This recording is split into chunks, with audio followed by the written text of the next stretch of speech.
Salah satu dari rukun Islam yang 5 ialah melaksanakan ibadah puasa di bulan suci Ramadan.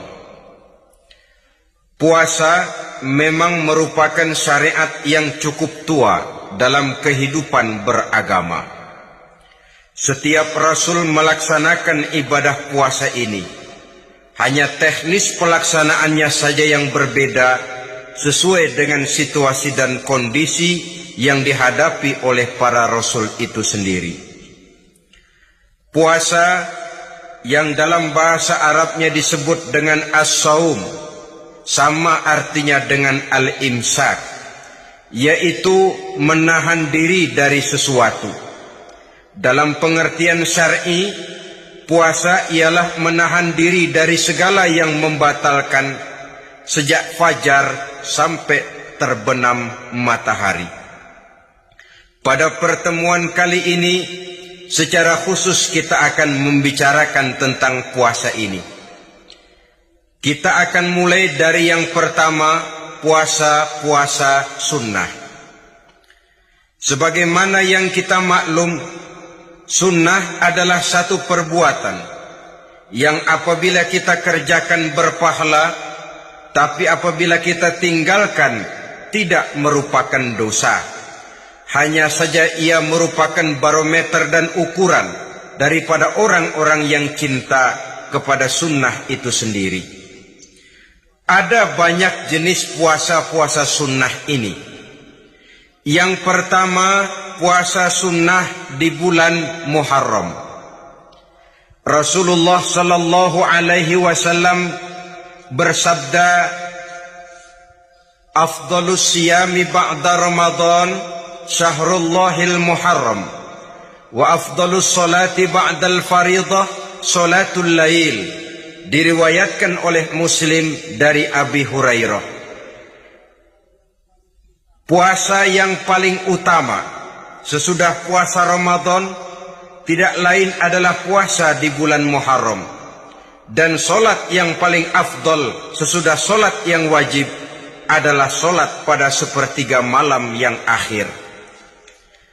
Puasa di bulan Muharram merupakan puasa sunnah dan mempunyai nilai yang sangat besar dalam pandangan Allah Subhanahu wa ta'ala.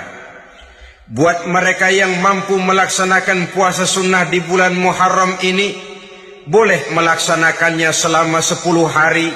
Hari yang pertama, boleh juga 3 hari saja, atau setidak-tidaknya 1 hari daripada bulan Muharram. Yang kedua, puasa 10 hari daripada bulan Zulhijjah. Karena bulan Zulhijjah ini memang termasuk bulan yang dimuliakan oleh Allah Subhanahu wa ta'ala.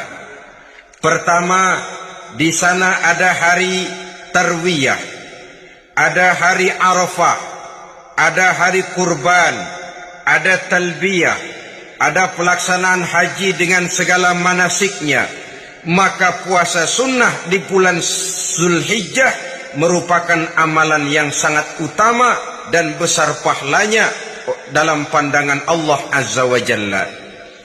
Sebagian ulama menjelaskan, man shoma hazihil ayyam akramahullahu bi asyri asya'in. Siapa orang yang melaksanakan ibadah puasa sunnah pada hari-hari 10 di bulan Zulhijjah ini, Allah Subhanahu wa ta'ala akan memuliakannya dengan 10 macam perkara. Saudara, ini keuntungannya. Yang pertama, orang yang puasa di hari-hari 10 bulan Zulhijjah diberikan al-barakah fi umrihi, diberikan keberkahan pada umurnya. Setiap kita ingin memperoleh umur yang berkah. Umur yang berkah itu yang bagaimana? Apa yang jumlahnya panjang? Mungkin. Tetapi yang jelas, umur yang berkah ini adalah umur yang bisa dipertanggungjawabkan di hadapan Allah Subhanahu wa ta'ala. Artinya, umur yang diisi penuh dengan kebajikan, umur yang diisi dengan segala macam kegiatan ibadah, dan umur yang Dengan demikian, sungguh pun kita sudah mati, jasad terkubur dalam tanah, nama kita akan tetap hidup, dikenal orang oleh karena kebajikan yang kita kerjakan. Saya kira akan lebih merupakan azab ketimbang nikmat kalau orang diberikan umur panjang tapi hanya untuk menumpuk-numpuk dosa saja. Kan lebih baik mana? Umur pendek banyak pahala, umur panjang banyak dosa. Lebih baik mana? Hah? Saya yakin yang paling baik tentu umur panjang banyak pahala. Paling sial umur pendek dosa melulu. Sudah diberikan umur pendek, tidak seberapa, dosa berlipat ganda. Itu kalau orang kampung bilang tekor namanya. Rugi. Umur pendek hanya untuk menumpuk-numpuk dosa. Boleh jadi kalau umat-umat zaman dulu, saudara, mereka diberikan umur panjang. Nabi Adam, kita tahu Nabi Adam itu 2000 tahun umurnya. Nabi Nuh 950 tahun. Umatnya ya rata-rata segitu itu. Nah, kalau mereka misalnya punya umur 800 tahun, lalu 200 tahun mereka melakukan dosa, kan masih punya restan 600 tahun untuk taubat. Karena umurnya diberikan jatah panjang. Kita ini oleh Allah Subhanahu wa taala, umat Nabi Muhammad ini umurnya pendek-pendek. Kalau nyontoh Nabi 63 tahun saja. Kalau diberikan 70 tahun umur kita sekarang, itu sudah dapat jatah lebih 7 tahun. Alhamdulillah bahwa Allah memberikan saat-saat, waktu-waktu, tempat-tempat yang punya nilai istimewa, sehingga umur yang pendek ini bisa bernilai panjang, nilai ibadahnya bisa bernilai pahala seperti umat yang berumur panjang dahulu itu. Karena itu, manfaatkan umur dengan baik, dan salah satu keberkahan daripada umur akan datang dengan melaksanakan ibadah puasa sunnah. Ini yang pertama. Yang kedua, az-ziyadatu fi malihi, diberikan tambahan hartanya, menjadi orang kaya. Kaya apa? Kaya hati setidak-tidaknya. Karena dengan tekun dan rajin melaksanakan ibadah puasa, yang segera tertanam dalam jiwa seseorang, merasakan cukup di dalam kehidupan. Itulah dia orang yang paling kaya, orang yang hidupnya paling cukup. Kalau orang sudah merasa cukup dalam hidupnya, maka itulah dia orang yang kaya. Saudara-saudara kaum muslimin rahimakumullah, puasa sunnah memberikan tambahan harta, usahanya berkembang, dengan demikian membawa keberkahan, hartanya makin bertambah, akan menunjang ibadahnya kepada Allah, lebih memantapkan dan membawa ketenangan dalam hidupnya. Itu termasuk berkahnya melaksanakan puasa sunnah itu. Yang ketiga, al-hifzu fi iyalihi, diberikan penjagaan, perlindungan terhadap keluarganya. Anaknya sehat, sanak famili dan handai tolannya terjaga dan terpelihara dari segala malapetaka, dari segala mara bahaya. Kesehatannya terjamin dan terpelihara. Itu sudah merupakan modal yang sangat besar di dalam kita mengarungi kehidupan. Sebab rasanya sulit untuk bahagia. Duit kita banyak sekali. Usaha kita selalu mendatangkan untung yang berlipat ganda. Tapi sebentar-sebentar anak kita sakit, yang ampek, yang korengan, yang kena musibah, ndak tak karu-karuan sakit, berobat sampai jutaan rupiah. Itu kan sudah tidak membawa kebahagiaan. Uang masuk yang begitu banyak jumlahnya, habis akhirnya untuk berobat saja. Sebenarnya hitung-hitung ya seri-seri juga. Usaha berhasil, duit banyak, habis untuk berobat. Lah sama juga saudara-saudara. Jadi dengan demikian, biar duit kita banyak, asal keluarga pada sehat saja, udah enak bener itu. Duit banyak, ekonomi cukup, keluarga sehat, nikmat rasanya menjalani kehidupan ini. Yang kiamat sudah duit kagak barang seperak, keluarga ampek semua. Kiamat sudah.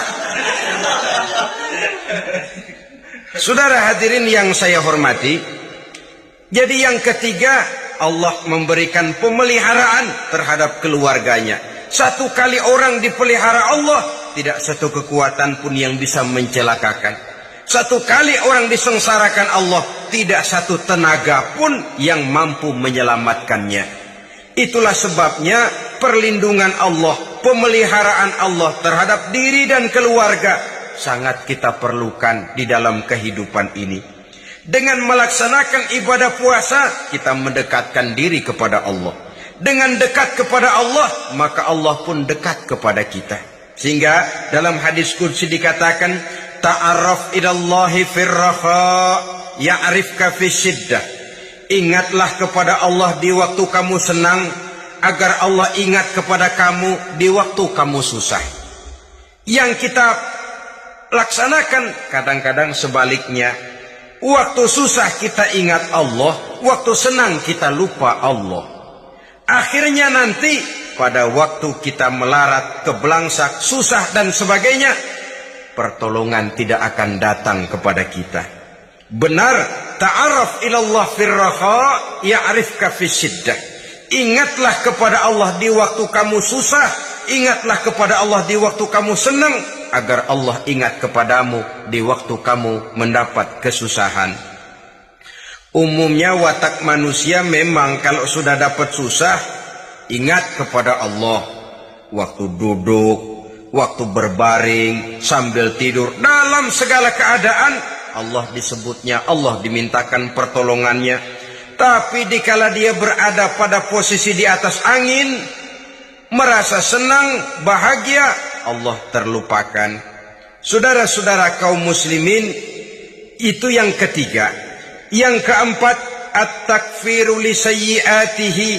Orang yang melaksanakan puasa sunnah itu diampuni segala dosa dan kesalahan yang telah dilakukannya. Dan yang kelima, at-tad'ifu li hasanatihi. Diberikan balasan yang berlipat ganda dari segala kebaikan yang dikerjakannya. 1 bisa berbalas 7, 7 bisa berbalas 10, 10 masih berbalas 100, masih ditambah dengan wallahu yudha'ifu liman yasha. Allah melipat gandakan pahala orang-orang yang dikehendakinya. Maka carilah satu kebaikan yang apabila kita kerjakan, dosa akan dihapus dan nilai pahalanya menjadi berlipat ganda. 1 kali kita bekerja, 2-3 pulau bisa kita raih dan kita jangkau. Yang keenam, orang yang melaksanakan puasa sunnah di bulan Zulhijjah, at-tashil li sakarati mautihi. Diberikan kemudahan pada saat menghadapi sakaratul maut. Maut a mysterious problem. Dia adalah pintu yang setiap orang pasti akan memasukinya. Bahwa mati adalah mati, itu semua kita tahu. Tapi hakikat orang pada saat menghadapi mati itu kan berbeda-beda. Ada yang matinya itu gampang sekali, persis orang tidur saja. Tidak nampak gelisah, tidak bikin susah yang hidup, tidak gelimpangan di tempat tidur, persis seperti orang mau tidur saja.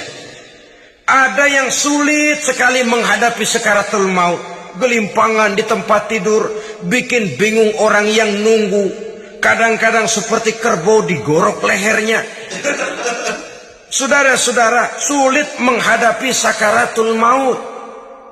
Oleh karena itu, Rasulullah sallallahu alaihi wasallam sering beliau itu kalau berdoa membaca Allahumma hawwin alayya fi sakaratil maut.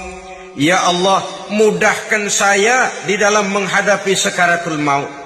Rasulullah saja, saudara, orang yang ibadahnya paling banyak, orang yang hatinya paling bersih, orang yang akhlaknya paling luhur, masih berdoa semacam ini.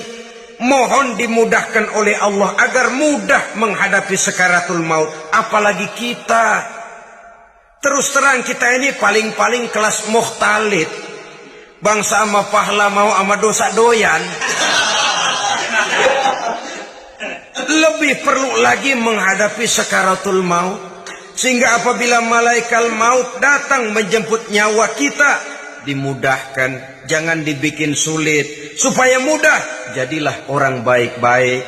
Biasanya kalau bajingan yang mati, malaikat maut juga kali main-mainin dulu tuh orang, kutak-katik, ditakut-takutin dan segala macam. Saudara hadirin yang saya hormati, maka menghadapi sakaratul maut ini merupakan kunci. Apakah seseorang bisa husnul khatimah atau bisa su'ul khatimah?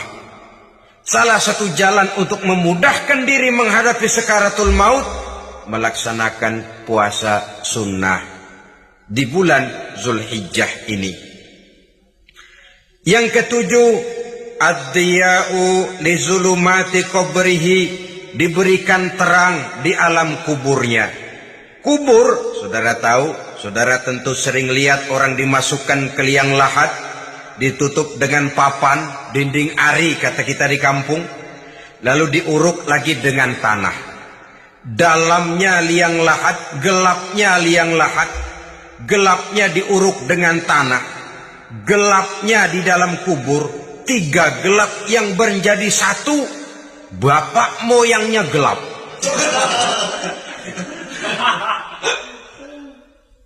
Puasa sunnah ini merupakan terang di alam kubur kita nanti.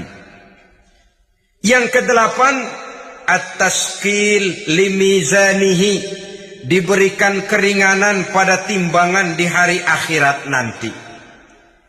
Bahwa setelah dibangkitkan dari kubur, setiap kita akan menghadapi perhitungan, akan ditimbang segala macam kebaikan dan segala macam kejahatan yang pernah kita lakukan di dalam kehidupan. Orang yang melaksanakan ibadah puasa sunnah, at-tasqilu limizanihi, diberikan keringanan timbangan hari akhiratnya nanti.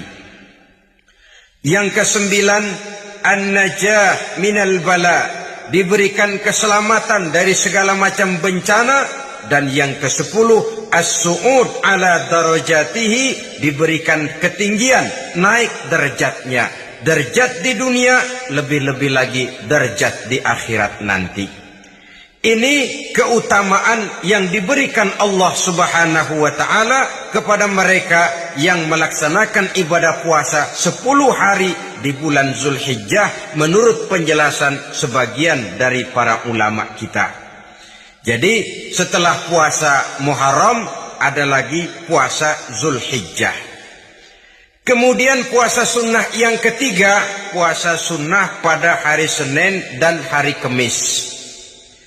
Apa sumber hukumnya? Diriwayatkan oleh Imam Muslim dari Abi Qatadah, Rasulullah sallallahu alaihi wasallam ditanya tentang puasa pada hari Senin. Kenapa Rasul melakukan itu? Beliau menjawab, zalika yaumu wulidtu fihi wa yaumu bu'istu au unzila alayya fihi. Hari Senin itu adalah hari di mana aku dilahirkan dan hari di mana aku dibangkitkan. Wahyu pertama turun kepadaku pun pada hari itu. Maka sunnah melaksanakan puasa pada hari itu. Adapun hari Kamis, ada hadis yang diriwayatkan oleh Imam Turmuzi dari Abi Hurairah, Nabi bersabda, tu'radul a'malu yaumul isnaini wal khamisi fa uhibbu an yu'radu amali wa ana sha'im. Diangkat, disetor amal setiap manusia pada hari Senin dan pada hari Kamis. Maka aku ingin, kata Nabi, agar pada saat amalku disetor itu aku sedang puasa. Jadi malaikat itu menurut riwayat ini mencatat dan menyetorkan catatan amalan seseorang pada hari Senin, pada hari Kamis. Tiap hari Senin amalan kita disetor oleh malaikat. Catatan terakhir tentu yang sedang kita kerjakan. Sehingga yang masuk daftar, saya tinggalkan orang ini, dia sedang puasa. Karena naik catatan amalnya pada hari Senin. Kamis diangkat lagi, catatan paling akhir, saya tinggalkan orang ini, dia sedang puasa.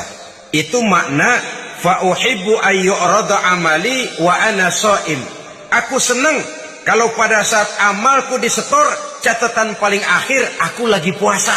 Satu keistimewaan. Alangkah celaka tiap amalan disetor kita sedang berbuat jahat. Senin, Kemis, teler, mabok, judi. Tiap amalan disetor catatan akhirnya saya tinggalkan si fulan lagi teler. Laporan Senin. Kemis laporan lagi, saya tinggalkan si fulan lagi mirip kartu. Saudara hadirin yang saya muliakan, alangkah jeleknya catatan kita. Oleh karena itu sunnah puasa pada hari Senin dan hari Kemis. Ini amalan sunnah saudara-saudara. Dan oleh karena ini amalan sunnah, sebagian ulama memberikan penjelasan, walaupun lupa niat, kalau sudah malam itu lupa niat, boleh niatnya sudah siang puasa sunnah ini. Dengan catatan dari pagi belum makan apa-apa. Malam saudara lupa, tahu-tahu ingat ini hari Senin, ini hari Senin. Dah jam 10, niatlah jam 10 itu. Sah puasanya asal dari pagi belum makan apa-apa. Tapi kalau sudah dapat 2 piring baru niat, jam 10 itu lain, ngojek namanya.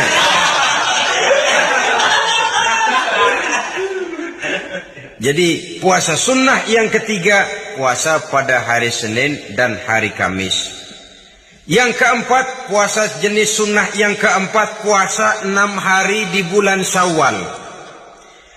Diriwayatkan oleh Imam Muslim dari Abi Ayyub bahwa Nabi bersabda, "Man shoma Ramadhana summa atba'ahu sittan min Syawal kana kasyamid dahri."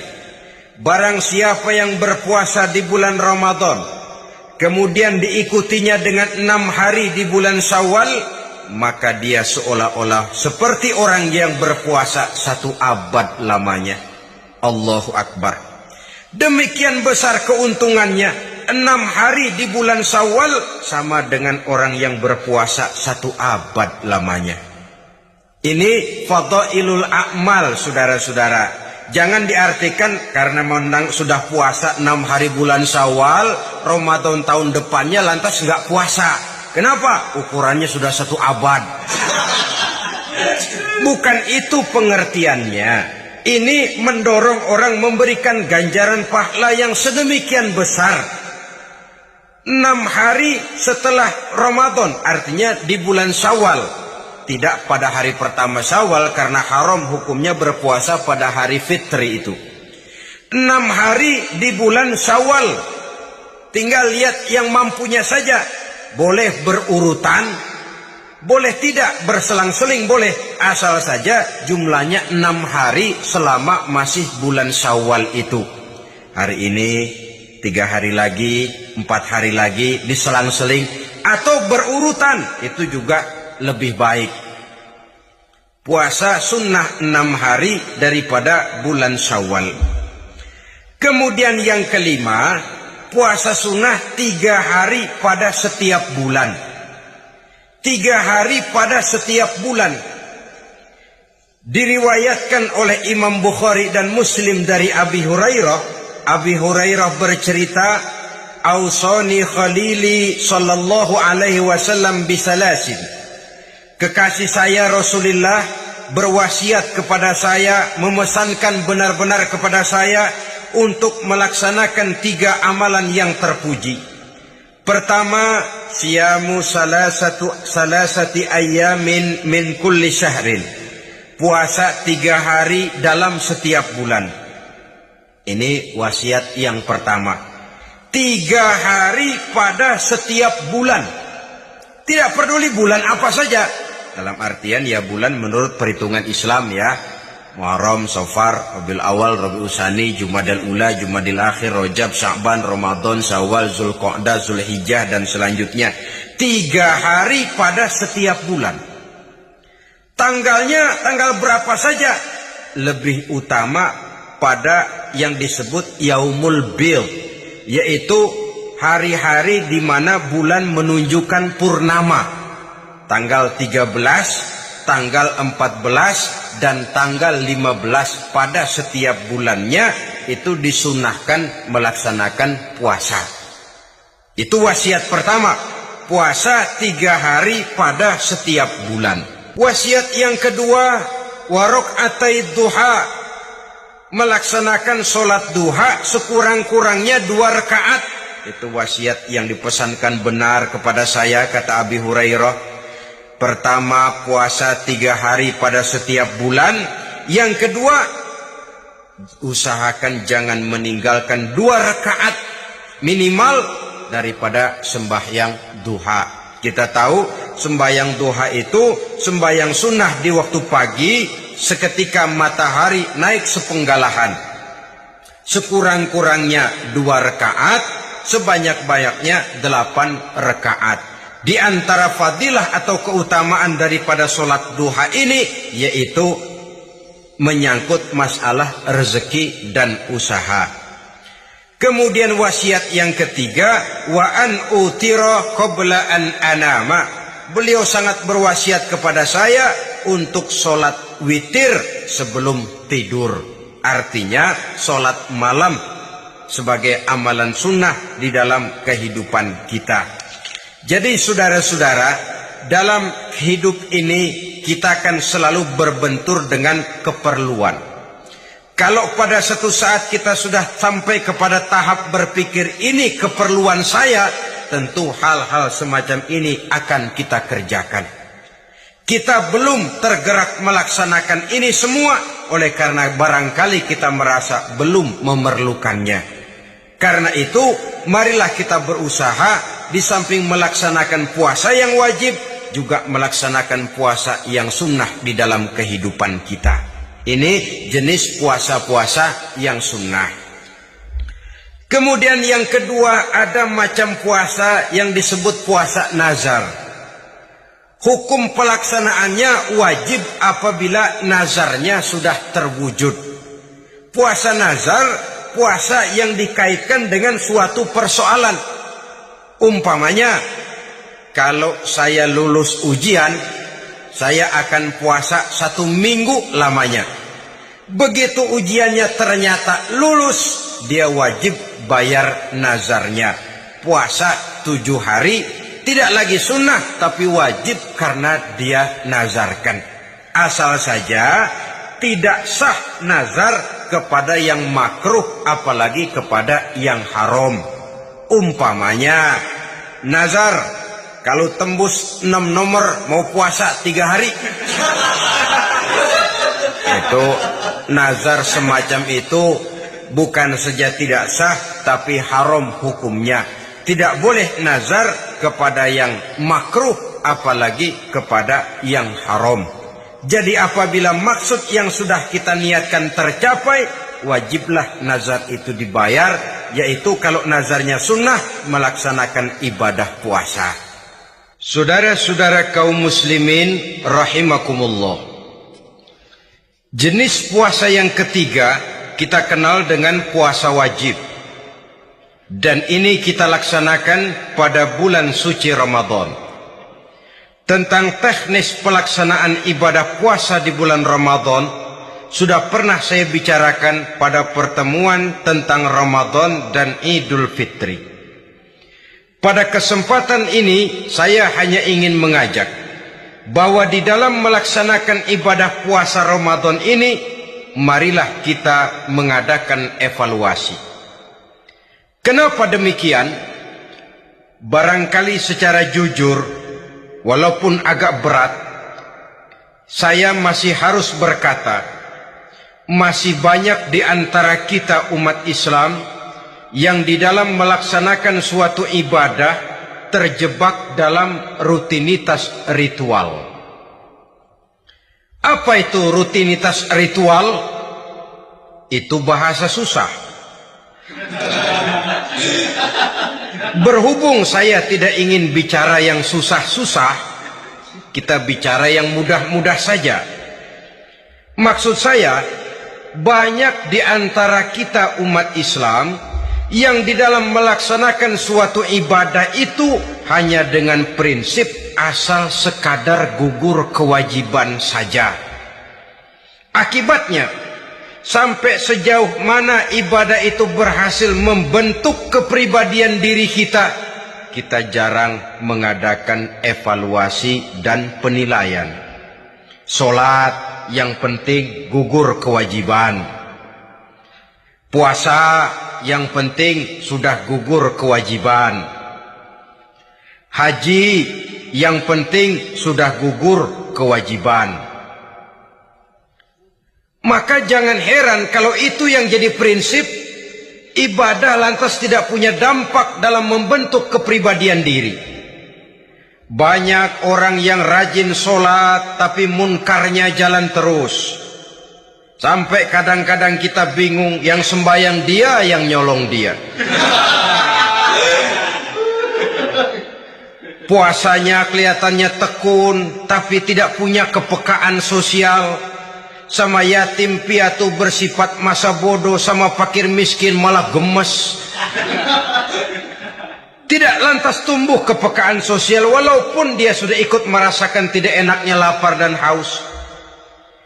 Ada juga yang sudah haji 4-5 kali mondar-mandir Jakarta Mekah, tapi gaya hidupnya tetap seperti katak di kolong tempurung, picik, sempit pandangan, dangkal hati, tidak terbuka walaupun sudah melihat Islam dalam skala internasional.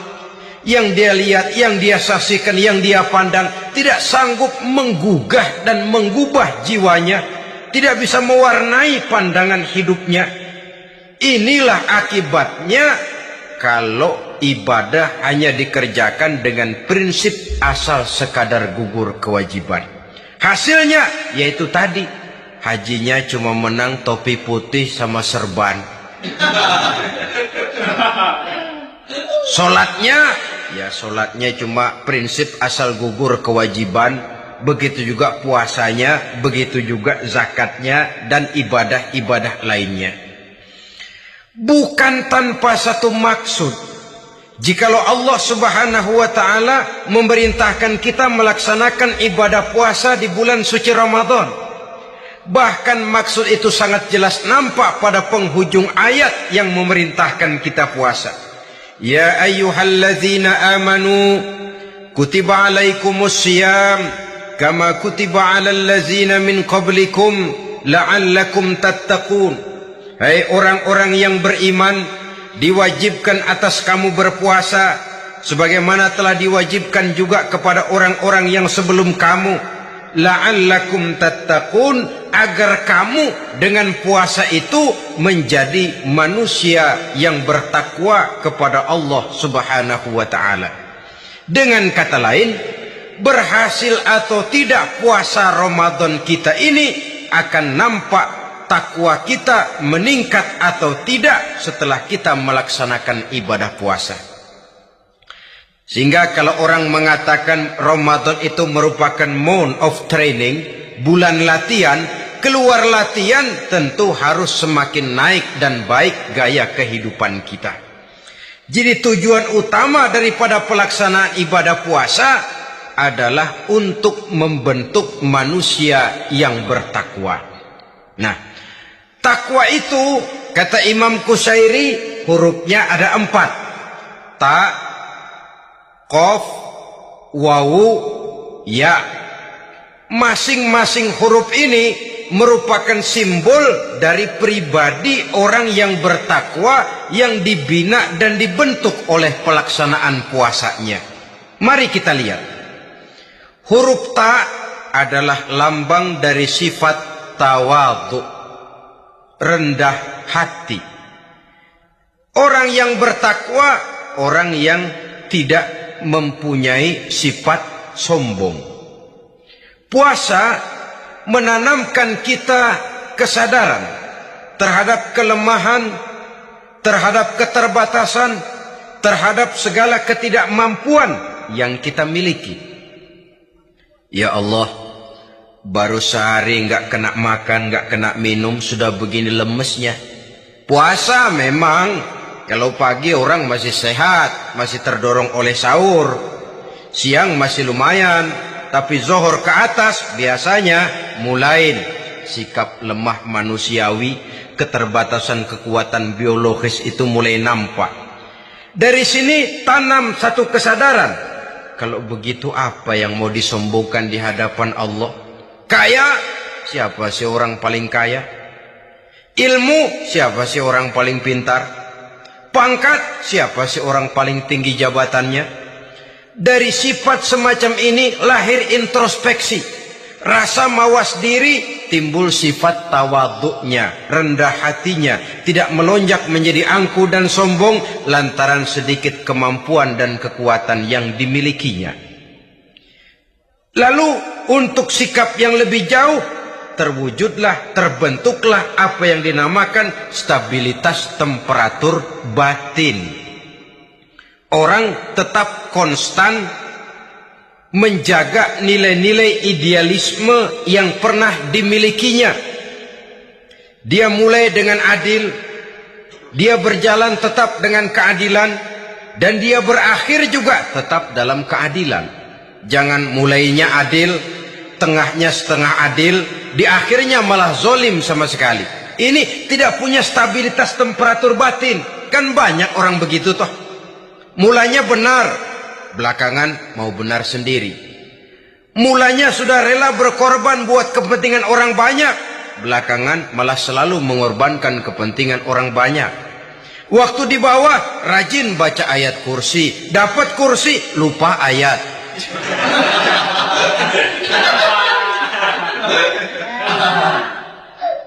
Ini cerminan dari orang yang tidak punya stabilitas temperatur batin, tertipu oleh perasaan seolah-olah situasi dan kondisi sudah serba memungkinkan, sudah serba menguntungkan. Orang yang dibentuk pribadinya oleh pelaksanaan ibadah puasa, dia sadar apapun keberhasilannya, apapun kedudukannya, apapun nilai kekayaannya, itu cuma sebagian kecil sekali dari apa yang ada pada zat Allah Subhanahu wa ta'ala. Dari sini timbul sikap rendah hati, tidak takabur, sesuai dengan namanya takabur dari kalimat takabbaro ya takabbaru, membesar-besarkan diri. Orang yang suka membesar-besarkan diri, orang yang tidak yakin bahwa dirinya orang besar, lalu dibesar-besarkan dirinya. Sebenarnya itu sudah satu sikap di mana dia tidak percaya kepada diri sendiri. Dirinya sebenarnya bukan apa-apa, cuma ingin dianggap besar, lalu dibesar-besarkan. Takabbur namanya. Puasa sekali lagi melatih kita menanamkan kesadaran akan kelemahan dan keterbatasan kita sebagai makhluk. Itu sikap tawadu. Fir'aun, saudara tahu Fir'aun itu kan dulunya cuman raja. Lama-lama dia jadi raja, lupa diri dan lupa daratan, melonjak menjadi angkuh dan sombong, sampai kepada puncak kekurang ajarannya, memproklamirkan dirinya menjadi Tuhan. Hitler juga begitu. Pendeknya, orang manakala tidak ada kesadaran tentang dari mana segalanya berasal dan kemana segalanya akan kembali, dia mudah out of control. Kalau sudah out of control, maka dia akan melakukan perbuatan yang melampaui batas. Itu yang pertama. Jadi orang takwa, orang yang rendah hati, salah satu tujuan daripada pelaksanaan ibadah puasa menanamkan sikap rendah hati. Dari sikap rendah hati ini yang timbul lalu apa? Kepekaan sosial. Kalau saya puasa, saya sudah merasakan bagaimana tidak enaknya lapar. Saya sudah merasakan bagaimana tidak enaknya haus. Tapi bagaimanapun, saya lapar cuma sebentar, saya haus cuma sebentar. Selesai maghrib, lapar saya hilang, haus saya hilang. Bagaimana yatim piatu, orang-orang tua jompo yang perlu santunan, orang-orang miskin yang terkapar di kolong-kolong jembatan.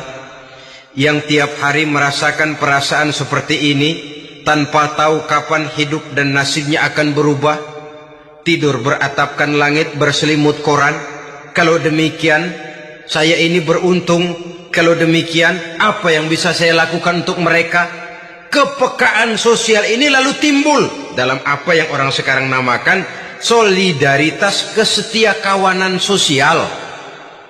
Hidup tidak hanya untuk kepentingan diri dan perutnya sendiri saja, tapi mau menolong, mau membantu orang yang memang memerlukan bantuan dan pertolongan itu sendiri. Jangan setelah tahu lapar tidak enak, haus tidak enak, tapi kita tidak mau tenggang rasa, tidak mau timbang rasa. Begini loh tidak enaknya lapar, begini loh tidak enaknya haus. Ini terjadi pada diri saya.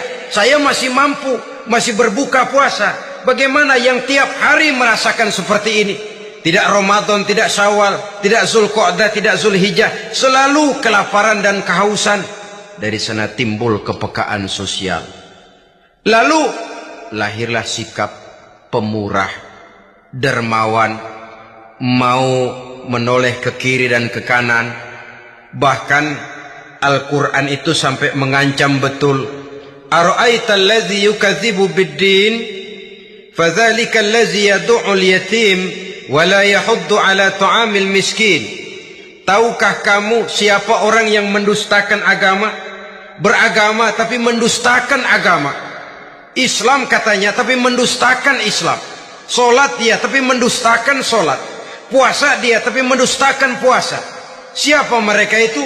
Fadzalikal ladzi yad'ul yatim. Merekalah orang-orang yang meninggalkan anak-anak yatim. Wala yahuddu ala ta'amil miskin, dan tidak pernah memberi pertolongan, tidak memerintahkan memberi makan kepada fakir miskin, walaupun dia berada pada posisi dan kondisi yang memang dia mampu. Nah, kalau dia tidak mampu itu lain soal. Dia mampu, dia tahu, dan dia diam saja. Itu termasuk yukadzibu biddin, orang-orang yang mendustakan agama. Berlindung kita kepada Allah, jangan sampai termasuk ke dalam kelompok itu. Yang kedua saudara, huruf takwa itu qaf. Qaf adalah lambang dari sifat qanaah. Qanaah artinya merasa cukup. Puasa melatih kita untuk bersikap cukup dalam hidup. Kalau kita perturutkan menjelang saat berbuka, menunggu waktu berbuka. Istilah orang di Jawa Barat ngabuburit katanya. Kita menunggu saat berbuka. Segalanya saja ingin kita beli. Segalanya saja ingin kita minum. Semuanya saja ingin kita makan. Sebab nafsu sudah begitu berupa. Perut sudah sedemikian lapar. Kerongkongan sudah sedemikian haus. Rasanya semuanya saja ingin kita telan. Tapi tahukah kita bahwa setelah maghrib berbunyi, berapa banyak yang kita makan, berapa banyak yang kita minum? Sesuaikah dengan keinginan kita tadi siang? Tadi siang semuanya ingin kita makan, tadi siang semuanya ingin kita minum. Setelah berbuka, berapa banyak yang kita makan, berapa banyak yang kita minum? Itulah kehidupan. Segalanya ingin kita kuasai, segalanya ingin kita punyai, tapi berapa sih yang benar-benar kita perlukan? Maka orang kaya hakikatnya adalah orang yang hidupnya cukup.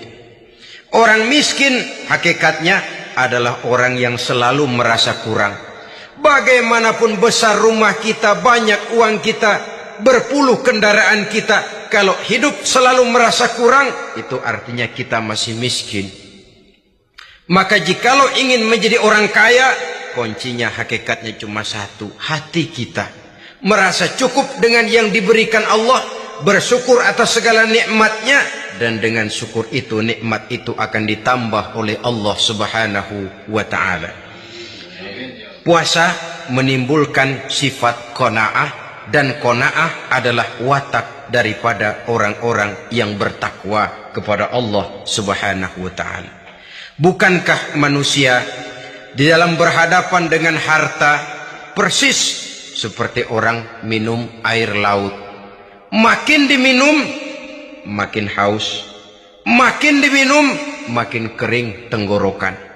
Begitulah orang berhadapan dengan materi. Tadinya dia akan senang kalau dia merasa punya tanah ratusan hektar. Sudah ratusan hektar, tidak cukup ngelamun lagi. Alangkah nikmatnya kalau bisa beli gunung. Gunung dibeli. Sudah punya gunung, lihat laut. Aduh, kalau laut juga bisa dibeli. Beli lagi laut. Sudah punya laut, lihat ke atas. Langit ada yang jual apa enggak ya?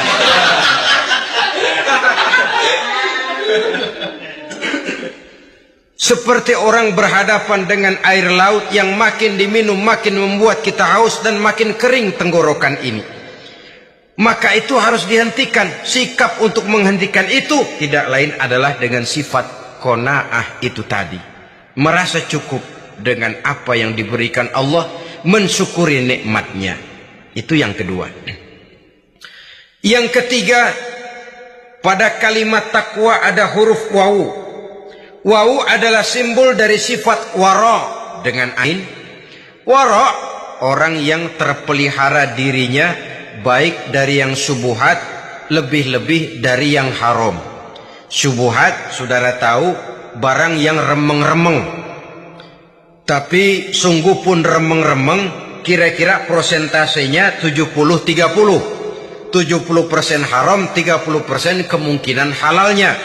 Maka yang subuhat lebih baik dijauhi daripada diambil. Orang yang punya kepribadian wara, dirinya terpelihara, jangankan dari yang haram, dari yang subuhat saja dia sanggup menjaga dan memelihara dirinya. Oleh karena itu saya heran kalau orang di bulan Ramadan dia sanggup menjaga diri di waktu siang dari jenis makanan yang halal, dari jenis minuman yang haram. Ada tahu nganggur di meja siang, enggak dia makan. Ada air teh nganggur di meja siang, enggak dia makan. Padahal itu jenis makanan dan minuman yang halal. Tapi ketika datang maghrib, dia berbuka dengan makanan-makanan yang dibeli dari uang yang dihasilkan dengan cara yang haram. Bukankah itu sesuatu yang terbalik? Bukankah dengan demikian sudah tidak lagi menimbulkan sikap yang bisa memelihara dan menjaga kepribadian diri? Orang yang membiasakan diri terpelihara dari yang subuhat apalagi yang haram, maka baik yang dipakainya, yang diminumnya, yang dimakannya, terdirilah dari barang-barang yang baik yang dihalalkan oleh agama. Wara. Kemudian yang keempat, pada huruf kalimat takwa ada huruf yakin. Huruf ya, simbol dari sifat yakin. Orang yang puasa dibentuk kepribadiannya mempunyai satu keyakinan yang tangguh. Dan keyakinan adalah ciri daripada orang yang takwa. Kita lihat, yang dipanggil melaksanakan ibadah puasa ini kan iman. Karena memang sulit untuk melaksanakan puasa kalau tidak iman yang jadi dasar. Setidaknya seperti sudah pernah saya sampaikan, ibadah puasa ini memang sulit terkena penyakit show. Kalau kita sholat barangkali terangsang karena kelihatan orang lain. Kalau kita pergi haji mungkin jadi sugesti karena orang banyak tahu. Kalau kita bayar zakat mungkin kita jadi terangsang karena banyak orang lihat. Tapi kalau sudah puasa, puasa itu kan yang tahu cuma kita dan Allah saja. Ya, kita sholat, orang lain lihat, kita jadi rada semangat. Kita pergi haji, orang lain banyak ngantar, kita semangat. Kita bayar zakat, orang lain banyak saksikan, kita bersemangat. Tapi kita puasa, siapa yang mau nyaksiin kita puasa? Siapa yang mau memuji kita puasa? Siapa yang mau menyanjung kita puasa? Itu cuma urusan kita dan Allah saja. Oleh karenanya, dasar daripada pelaksanaan ibadah yang satu ini tidak lain keyakinan. Karena keyakinan yang jadi dasar, biar lapar melilit perut, biar haus mencekik tenggorokan, segalanya jadi terasa indah dan nikmat. Untuk satu keyakinan, penderitaan akan merupakan kenikmatan. Tidak ada kerja yang lebih indah selain kerja yang didasarkan kepada satu keyakinan bahwa yang kita kerjakan itu adalah sesuatu yang benar.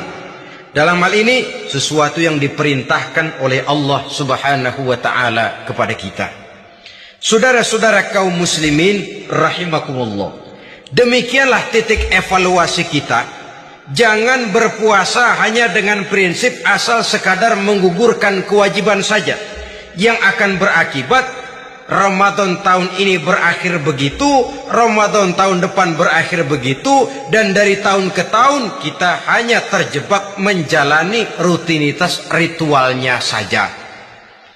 Bahkan kadang-kadang yang nyata betul, Nabi menganjurkan tingkatkan ibadah pada 10 hari yang akhir di bulan Ramadan, tanggal 20 sampai akhir Ramadan. Yang kita praktekkan malah kegiatan ibadah kita justru menurun pada 20 Ramadan yang akhir. Coba lihat 20 Ramadan ke atas, itu pasukan tarawih paling kelas 60-70 tahun ke atas. Kemana yang lain sudah berpikir menghadapi lebaran, berpikir pulang mudik, berpikir macam-macam. Akibatnya konsentrasi ibadah lalu buyar. Dianjurkan Rasul, tingkatkan ibadah pada 10 hari yang terakhir. Kita malah makin ke akhir makin lancip.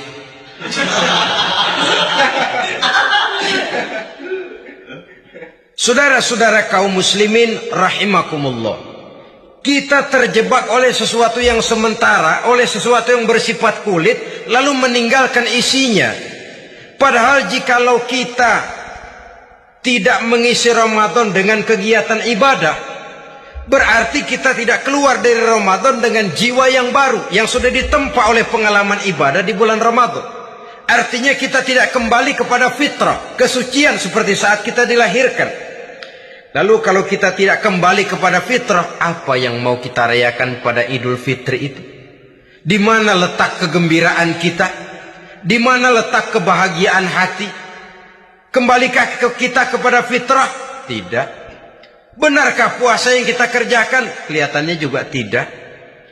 Adakah dampak dari pelaksanaan ibadah dalam pribadi kita? Tidak. Kadang-kadang Ramadan selesai malah teriak merdeka.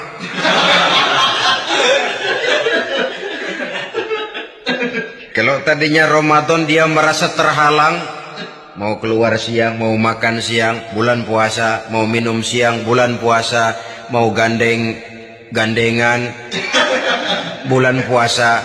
Ramadan selesai, kibarin bendera, teriak merdeka. Lalu kembali merajalela.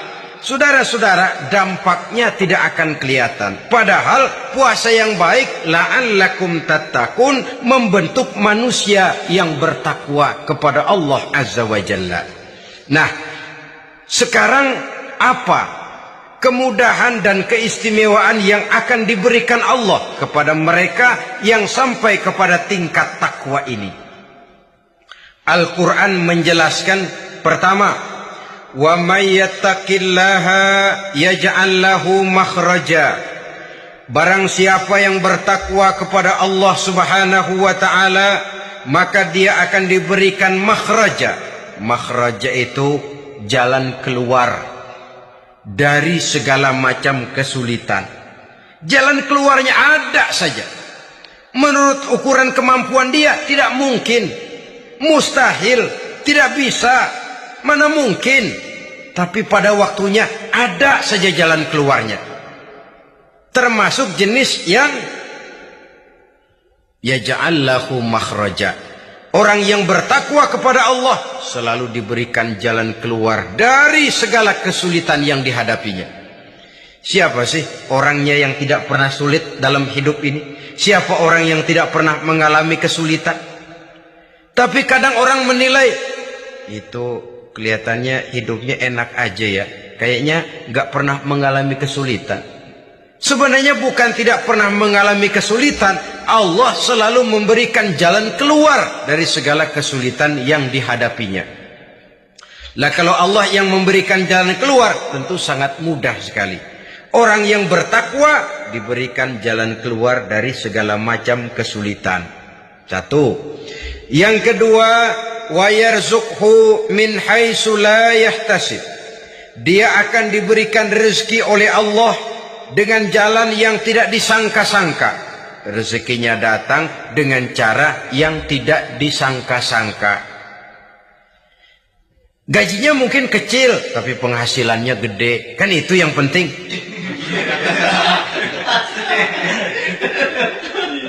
Gaji dengan penghasilan kan lain tuh.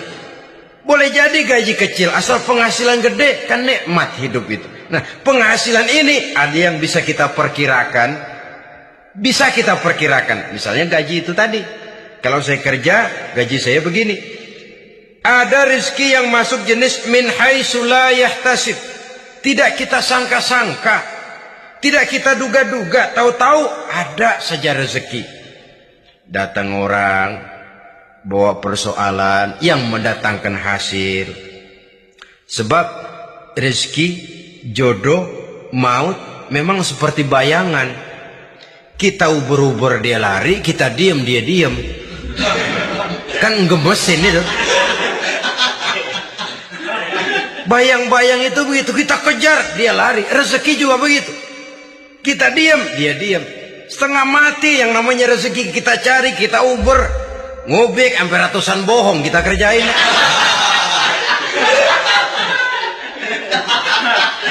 Tapi memang belum waktunya, ya sulit untuk tembus. Tapi kadang-kadang giliran kita nongkrong di rumah, datang orang bawain rezeki. Itulah yang namanya rezeki. Tapi ini untuk orang yang bertakwa. Kalau tidak punya kredibilitas takwa, jangan lalu pakai ayat ini. Diberikan Allah dengan rezeki dengan jalan yang tidak disangka. Kan ada ayatnya dah. Kita mah manteng aja di rumah dah. Ntar juga tuh rezeki datang. Ini fasilitas yang diberikan kepada orang yang wa may yattaqillah, bertakwa kepada Allah, yarzuqhu min haitsu la yahtasib, diberikan rezeki dengan cara yang tidak disangka-sangkanya.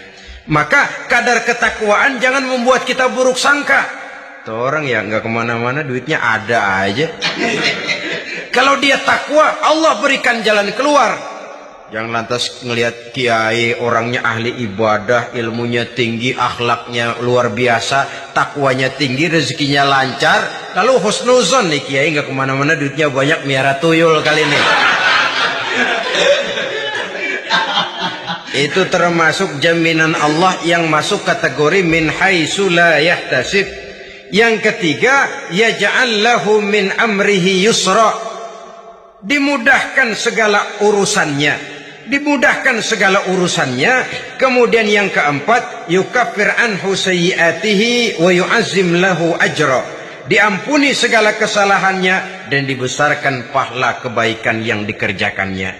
Maka mudah-mudahan puasa yang kita kerjakan mengantarkan kita kepada ketakwaan kepada Allah, dan takwa membuka janji Allah kepada kita di dalam kehidupan ini. Inilah saja yang kita bicarakan pada pertemuan